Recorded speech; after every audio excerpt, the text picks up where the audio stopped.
আসসালামু আলাইকুম ওয়া রাহমাতুল্লাহি ওয়া বারাকাতুহু। আলহামদুলিল্লাহ নাহমাদুহু ওয়া নুসাল্লি আলা রাসূলিহিল কারীম, আম্মা বা'দ। সুপ্রিয় ষষ্ঠ গণবিজ্ঞপ্তি প্রত্যাশী ভাই বোন, আশা করি আপনারা সবাই ভালো আছেন। আলহামদুলিল্লাহ, আল্লাহর অশেষ মেহেরবানিতে আমিও ভালো আছি। আমি মোহাম্মদ মাসুম বিল্লাহ, প্রভাষক আরবি, নামজার এসএসআই ফাজিল মাদ্রাসা। সম্মানিত নিবন্ধন প্রত্যাশী ভাই বোন, আপনারা জানেন যে আজকে কিন্তু ইতিমধ্যে আপনাদের জন্য এই সার্টিফিকেট যেটা সেটা কিন্তু প্রকাশ করা হয়েছে। তো এই যে এই সার্টিফিকেটটা দেওয়া হলো, অর্থাৎ বিগত নিবন্ধনে কিন্তু এ পর্যন্ত যত নিবন্ধন পরীক্ষা হয়েছে এত দ্রুত কার্যক্রম কিন্তু কখনোই সম্পন্ন হয় নাই। তো এই যে আপনাদের মানে 4 তারিখের রেজাল্ট, এরপর হচ্ছে আপনার মানে এই যে আবার এত দ্রুতই আপনারা এই সনদ পেলেন, এরপরে কিন্তু আগামীকালকে অবশ্যই আমি মনে করি যে আগামীকালকে অবশ্যই কিন্তু আপনারা মেধা তালিকায় অন্তর্ভুক্ত হবেন। আপনাদের মেধা তালিকায় কিন্তু আগামীকালকে আপনাদেরকে অন্তর্ভুক্ত করা হবে।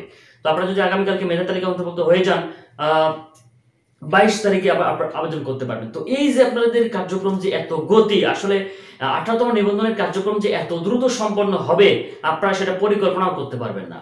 তো আপনাদের জন্য আপনারা জানেন যে আজকে কিন্তু এই যে রেজাল্ট যেটা প্রকাশ হয়েছে, হয়তোবা অনেকেই অনেক ভালো নাম্বার পেয়েছেন, অনেকে আবার মোটামুটি নাম্বার পেয়েছেন, আবার কেউ কেউ আছেন যে আপনার একদম নিম্নমানের নাম্বার পেয়েছেন। তো আসলে আপনারা যে এই যে নাম্বারটা পেলেন, আপনাদের এখন বর্তমানে যারা এখনো পান নাই, অনেকে আছেন যে নাম্বারটা হয়তোবা আপনার এখানে ইউজার আইডি পাসওয়ার্ড ব্যবহার করে কিন্তু লগ ইন করে কিন্তু আপনাকে সার্টিফিকেট ডাউনলোড করতে হয়েছে।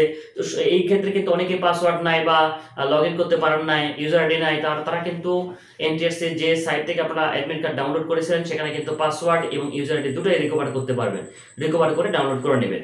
তো আপনাদের যে নাম্বার আছে, আমি প্রথমে বলতে চাই যে আপনাদের যে নাম্বারটা পেয়েছেন, এই সনদটা পেয়েছেন, এটা কখনো সামাজিক যোগাযোগ মাধ্যমে আপনারা এটা প্রচার করবেন না।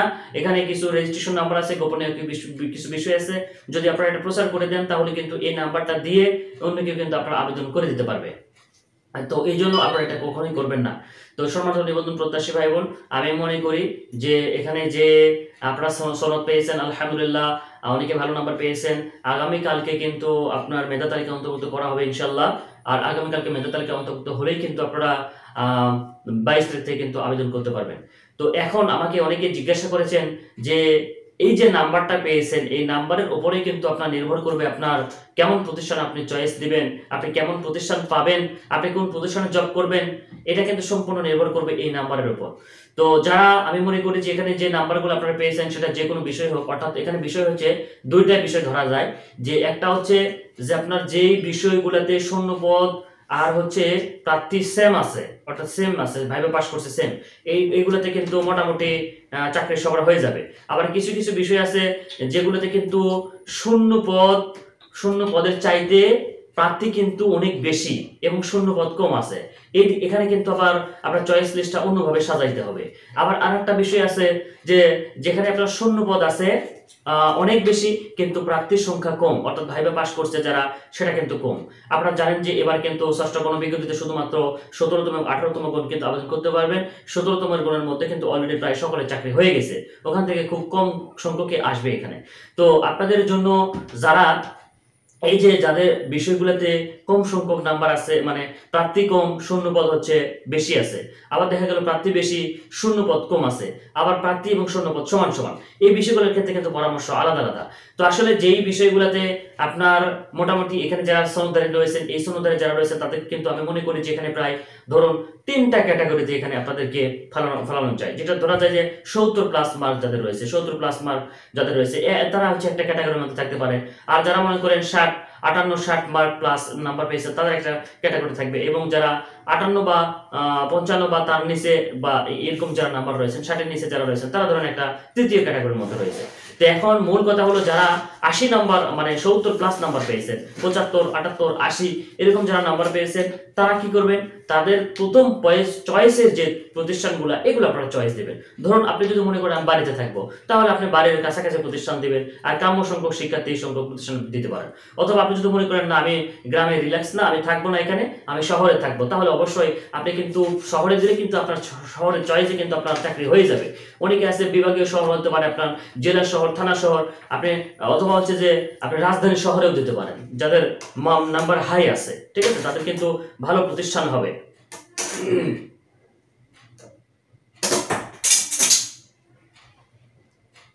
তো আমি মনে করি যে যাদের নাম্বার বেশি আছে তারা কিন্তু অবশ্যই কি করবেন, তারা কিন্তু ভালো প্রতিষ্ঠানে চয়েস দিবে, উন্নত মানের প্রতিষ্ঠানগুলোতে চয়েস দিবেন, ঠিক আছে? দিলে আপনাদের কিন্তু এখানে চাকরি হবে ইনশাল্লাহ। আর যাদের মানে মাঝামাঝি যাদের নাম্বার আছে তারা কি করবেন, তারা মাঝারি ধরনের প্রতিষ্ঠান দিবেন, কাছাকাছি প্রতিষ্ঠান, অর্থাৎ সবচেয়ে আমার মনে হয় যে যারা বাড়িতে কাছাকাছি থাকতে চান তারা কাছাকাছি প্রতিষ্ঠান দিবেন, যেহেতু এটা একটা এমবিএ ভুক্ত প্রতিষ্ঠান। এখানে কিন্তু একদম একেবারে খুব বেশি যে আপনার এখানে স্যালারি আছে, আপনি কিন্তু যারা বাড়িতে থেকে চাকরি করে তাদের কিন্তু ভালো সুযোগ সুবিধা থাকে, তারা কিন্তু বাড়িতে বিভিন্ন কাজকর্মের মাধ্যম পাশাপাশি কিন্তু এটা করতে পারে। বা যাদের ভালো নাম্বার আছে তারা কিন্তু আবার শহরে দিতে পারেন, শহরে দিলে আপনাদের টিউশনে থাকবে, ভালো বিষয় আপনার ইংরেজি বা হচ্ছে আপনার সায়েন্সের কোনো বিষয় আসে বা হচ্ছে গণিতের টিচার আপনি এরকম যদি, বা আরবির টিচার আপনি আরবিতে কিন্তু ভালো টিউশনে থাকে, তারা কিন্তু শহরে দিতে পারেন। এখানে আপনার ভালো মার্ক আছে, আপনি এখানে টিউশনের পাশাপাশি কিন্তু চাকরি করতে পারবেন। এটা কিন্তু ভালো মানে ভালো একটা সিস্টেম। অর্থাৎ সন্তান মানুষ করতে গেলে কিন্তু অনেক সময় শহরেই থাকতে হয়, শহরের সুযোগ সুবিধা যেহেতু বেশি, তাহলে কিন্তু আপনি সুযোগ সুবিধা আপনি শহরে দিতে পারেন যাতে ভালো মার্ক আছে। মাঝারি যারা আছে তারা মাঝারি ধরনের প্রতিষ্ঠান দেওয়ার চেষ্টা করবেন, আর শেষের দিকে একটু খারাপ প্রতিষ্ঠান দিবেন, যদিও আপনার চাকরিটা যেন মিস না হয়। খারাপ বলতে এখানে কাম্যযোগ্য শিক্ষার্থী যাতে যেগুলোতে আছে সেগুলো দিবেন। আর সর্বশেষ যারা ক্যাটাগরিতে যেটা বলা যায় যে 60-এর নিচে যাদের মার্ক আছে, বা 58 বা তার নিচে যাদের মার্ক আছে, 55 বা 50, 45, 40 এরকম যাদের মার্ক আছে, আপনারা একটু মানে আপনারা নিজেরা একটু চিন্তা ভাবনা করে দেখবেন যে কোন প্রতিষ্ঠানগুলো আসলে কেমন শূন্যপদ, বা এই প্রতিষ্ঠানগুলোতে কতজন প্রার্থী আছে, এই হিসাবগুলো করে কিন্তু আপনারা এখানে আবেদন দিতে পারেন। আপনারা যাদের নাম্বার কম আছে তারা যদি ওই যে প্রথম ক্যাটাগরির প্রতিষ্ঠান যেগুলা, এই প্রথম ক্যাটাগরির প্রতিষ্ঠানে কিন্তু চয়েস দিলে আপনার দেখা যাবে ওখানে আপনার কিন্তু জবই হবে না, মানে জবটা হবেই না, ঠিক আছে? সেক্ষেত্রে আপনার কি করতে হবে, আপনার প্রথম ক্যাটাগরির যে প্রতিষ্ঠানগুলো আছে, উন্নত মানের প্রতিষ্ঠানগুলো আছে, এগুলোতে কিন্তু আপনার দিলে জব হবে না, তাই এগুলোতে আপনার দেওয়ার প্রয়োজন নাই। তবে আপনি যদি বাড়ির কাছাকাছি 2-4টা থাকে সেগুলো আপনি দিতে পারেন। আর সর্বশেষের দিকে আপনারা দেবেন একদম নর্মাল প্রতিষ্ঠান দেবেন 10টা, সর্বনিম্ন 10টা বা 20টা প্রতিষ্ঠান আপনি নর্মাল প্রতিষ্ঠান দিতে পারেন। 20টা প্রথমে 10টা একটু ভালো দিতে পারেন, তারপর 10টা একটু মিডিয়াম দিতে পারেন, তারপরে 20টা দিবেন নর্মাল প্রতিষ্ঠান। কেননা আপনার কিন্তু এখানে নর্মাল প্রতিষ্ঠানগুলোতেই চাকরি হবে। এই প্রতিষ্ঠানগুলোতে কিন্তু যাদের মেরিট ভালো আছে, নাম্বার ভালো আছে, তারা কিন্তু এখানে জয়েনিং দিবে না, মানে চয়েস লিস্ট দিবে না। এই কারণে আপনারা এখানে মানে চয়েস দিতে পারেন। এরপরে হচ্ছে আমি যেটা বললাম যে যাদের শূন্য পদ, এখন এটা কিন্তু একটা সিস্টেম টোটালি সবার কারণে বললাম। এখন যেখানে এই যে বিষয়গুলোতে আপনার শূন্য পদ আর ধরেন প্রার্থী একই আছে, তারা কি করবেন, তারা এই যে 3টা ক্যাটাগরি আছে তারা কিন্তু মোটামুটি যেহেতু শূন্য পদের একই আছে সেহেতু কিন্তু আপনারা এই পদ্ধতিটা অবলম্বন করতে পারেন। আর যাদের ধরুন যে শূন্য পদ কি আছে, শূন্য পদ অনেক বেশি আছে এবং প্রার্থীর সংখ্যা খুবই কম আছে, তারা কিন্তু এই নিম্নমানের প্রতিষ্ঠান, আপনার নাম্বার যদিও কম হয়ে থাকে আপনি কিন্তু নিম্নমানের প্রতিষ্ঠানগুলো আগে দিবেন না। এখানে ভালো প্রতিষ্ঠান দিবেন 20টার মতো, মিডিয়াম দেবেন 10টা, নিম্ন প্রতিষ্ঠান দেবেন 10টা, মানে প্রতিষ্ঠান সংখ্যাগুলো কমে আনবেন। অর্থাৎ যত দেখবেন যে শূন্যপদ আপনার ওই আপনার বিষয়ে কম আছে, তত আপনি কি মানে শূন্যপদ বেশি আছে তত আপনি খারাপ প্রতিষ্ঠান কম চয়েসটা রাখবেন। আর যখন দেখলেন যে আপনার শূন্যপদ কি আছে, মোটামুটি সেম আছে, তখন আপনি ওইভাবেই কিন্তু প্রতিষ্ঠানগুলো সাজাইতে পারেন।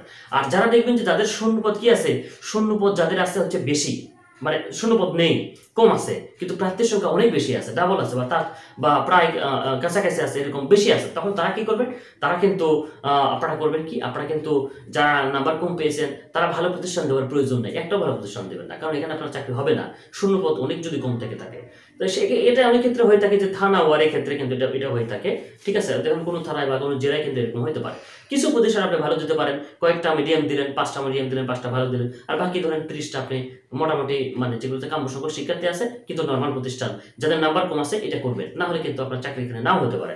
এইখানে চয়েস লিস্ট সাজানো, প্রতিষ্ঠান চয়েস করা, আর একটা কাজ হচ্ছে আপনারা কিন্তু এই যে প্রতিষ্ঠানগুলো আছে এগুলো সর্বনিম্ন আপনার 10টা, 20টা, 30টা প্রতিষ্ঠান, 40টা প্রতিষ্ঠান একদম খাতায় সুন্দর করে মানে লিস্ট করে নেবেন। লিস্ট করে নেওয়ার পরে এর পাশে লিখে রাখবেন, এখানে রেজাল্টগুলো দেখবেন, বিগত 10 বছরের রেজাল্ট দেখবেন, এসএসসি বিগত 10 বছরের এইচএসসি রেজাল্টগুলো দেখবেন, কোনটাতে রেজাল্ট কেমন, কতজন ছাত্রছাত্রী ছিল, এগুলো নিয়ে টোটালি একটা ক্যাটাগরি তৈরি করে আপনি প্রতিষ্ঠান A category, B category, C category, D category, এইভাবে আপনার প্রতিষ্ঠানগুলো সিলেক্ট করে নিতে পারেন। নিয়ে আপনি আপনার মেরিট লিস্ট এবং নাম্বারের ভিত্তিতে আপনি এখানে প্রতিষ্ঠানগুলো কি করতে পারেন, প্রতিষ্ঠানগুলো আপনি এখানে চয়েস দিতে পারেন। চয়েস দিলে আমার মনে হয় আপনার চাকরিটা এখানে হবে নিশ্চিত ইনশাআল্লাহ। এখানে বিষয়টা হলো যে অনেকে কম নাম্বার নিয়েও কিন্তু চাকরি হয়, অনেকে মাঝামাঝি নাম্বার নিয়েও চাকরি হয়, অনেকে কিন্তু আপনার বেশি নাম্বার নিয়ে চাকরি হয়, অনেকের আবার কিন্তু কি হয় যে আপনার বেশি মাঝামাঝি নাম্বার নিয়েও কিন্তু চাকরি হয় না। আবার দেখা যায় অনেকে কম নাম্বার নিয়েও কিন্তু ভালো প্রতিষ্ঠান পায়। এটা যে সম্পূর্ণ আপনার ইয়ের বিষয়, মানে চয়েস লিস্ট সাজানোর বিষয়, প্রতিষ্ঠানগুলো খোঁজখবর নেওয়ার বিষয়। আর যারা বেশি নাম্বার পেয়েছেন তারা অল্প সংখ্যক প্রতিষ্ঠান খোঁজখবর নিলেই হবে। আর যারা মোটামুটি কম নাম্বার পেয়েছেন তারা বেশি সংখ্যক প্রতিষ্ঠান খোঁজ নেবেন। ধরুন 20টা 30টা এরকম প্রতিষ্ঠান সম্পর্কে আপনি খোঁজ নেবেন। আর প্রত্যেকটা প্রতিষ্ঠানের কিন্তু প্রতিষ্ঠান চয়েসের ক্ষেত্রে আপনার লক্ষণীয় বিষয় হচ্ছে দেখবেন সেটার আসল প্রতিষ্ঠানের অবস্থান কোথায়, সেটা যাতায়াত ব্যবস্থা কেমন, সেটার অবকাঠামো কেমন, সেখানকার পরিবেশ কেমন, রাজনৈতিক পরিবেশ কেমন, এই যে বিষয়গুলো আছে এগুলো কিন্তু প্রতিষ্ঠানের আপনার দেখা প্রয়োজন আছে। ঠিক আছে, এগুলো প্রতিষ্ঠান চয়েসের ক্ষেত্রে এগুলো লক্ষণীয় একটা বিষয়। আর একটা বিষয় হচ্ছে যারা অনেকে বলেছিলেন যে ভাই আমি কাছাকাছি কি আলিম মাদ্রাসায় দিব নাকি দূরের ফাজিল মাদ্রাসায় দিব, তো আসলে আমি বলবো যে যদি আপনি বাড়ির কাছে থাকতে চান তাহলে আপনি চাইলে এখানে আলিম মাদ্রাসা দিতে পারেন। তবে সবসময় দেখা যায় যে আলিম মাদ্রাসা বা ফাজিল মাদ্রাসা, কামিল মাদ্রাসার ক্ষেত্রে কামিল মাদ্রাসা একটা সুনাম থাকে, সবসময় একটা সুনাম থাকে কামিল মাদ্রাসার শিক্ষক, এরপর হচ্ছে আপনার ফাজিল মাদ্রাসা, এরপর হচ্ছে আলিম মাদ্রাসা, এরপর দাখিল মাদ্রাসা। আর বিশেষ করে যারা সহকারীতে আছেন তারা দাখিল মাদ্রাসা দিতে পারেন। দাখিল মাদ্রাসায় সহকারীতেই সর্বোচ্চ সহকারী যারা তারাই তো হচ্ছে সর্বোচ্চ পদে আছে। এরপরে হচ্ছে সহসুপার এবং সুপার আছে।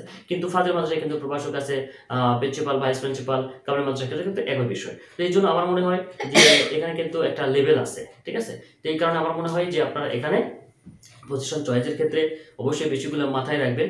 যদি আপনার মনে চায়, আমার মনে হয় যেখানে যদি প্রাতিষ্ঠানিক কোনো মানে আর্থিক সুবিধা দিয়ে থাকে সেক্ষেত্রে আপনারা একটু দূরে প্রতিষ্ঠান দিতে পারেন। কিন্তু যারা বাড়ি থেকে চাকরি করতে চান তারা আমার মনে হয় কাছাকাছি প্রতিষ্ঠান হলেই হবে, সেটা আলিম হোক, ফাজিল হোক বা কামিল হোক। তো সম্মানিত নিবন্ধন প্রত্যাশী ভাই বোন, আপনাদের জন্য ষষ্ঠ কোনো বিজ্ঞপ্তির আবেদনের ক্ষেত্রে আরও যে বিষয়গুলো আছে এগুলো সম্পর্কে আপনাদের সাথে আলোচনা করবো ইনশাল্লাহ ধারাবাহিকভাবে। তো আমার চ্যানেলটি অবশ্যই সাবস্ক্রাইব করে রাখবেন, এখানে সকল তথ্য পাবেন ইনশাল্লাহ।